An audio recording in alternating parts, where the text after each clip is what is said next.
అదే RTV app వార్తల్ని క్షణాల్లో చదివే అవకాశం ఉంటుంది. ఒక న్యూస్ పేపర్, ఒక టెలివిజన్ ఛానల్ మీ చేతుల్లో ఎప్పుడూ ఉంటాయి.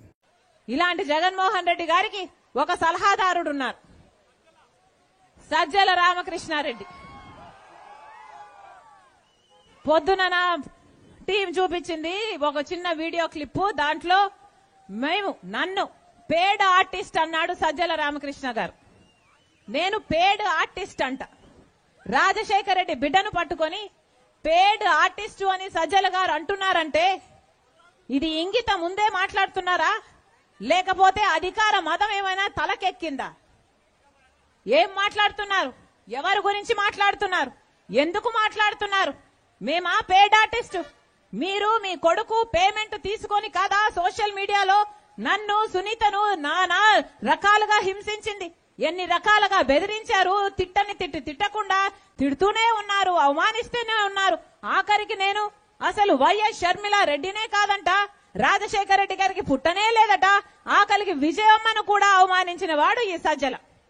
ఈయన కొడుకు సోషల్ మీడియాలో అంత ప్రభావితం చేయగలిగారు, అంతగా స్ప్రెడ్ చేశారు, అంతగా అవమానించారు.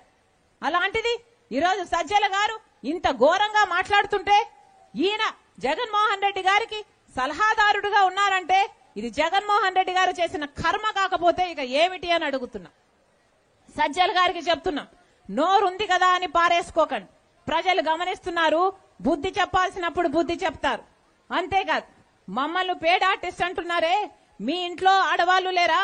మీ ఇంట్లో మేము కూడా పేడ్ ఆర్టిస్ట్లా? మీ ఆడవాళ్లు డబ్బులు తీసుకొని అన్ని చేస్తారా అని మేము అనగలం, కానీ మేము అలా అనం. ఎందుకంటే మాకు సంస్కారం ఉంది కాబట్టి. మరొకసారి చెప్తున్నా, జగన్మోహన్ రెడ్డి గారిని జై జగన్ అంటున్నారే వాళ్ళ. మరిన్ని వీడియోస్ కోసం ఛానల్ ని సబ్స్క్రైబ్ చేయండి, లేటెస్ట్ అప్డేట్స్ కోసం వాట్సాప్ ఛానల్ ని ఫాలో చేయండి, అండ్ లింక్ డిస్క్రిప్షన్ లో ఉంది.